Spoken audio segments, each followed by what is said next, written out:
Příslušníci na místě samotném úřadu a budou se snažit eliminovat nepokoj.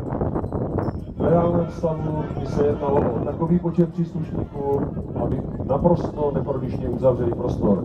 Vepředu vidíte štítovou řadu, dále zajišťuje v druhé řadě operační skupina a předvádějící skupina.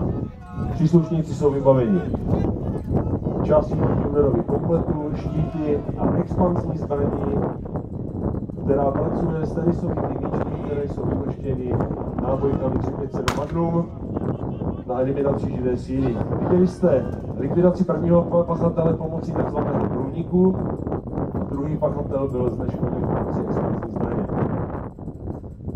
Následuje standardní prohlídka, která probíhá při zajištění druhým příslušníkem a prohlídka je realizována tak, aby prohlížející příslušník už sám eliminoval dostatečným způsobem odpor prohlížené osoby. A bude následovat zvednutí pachatele a vozidla.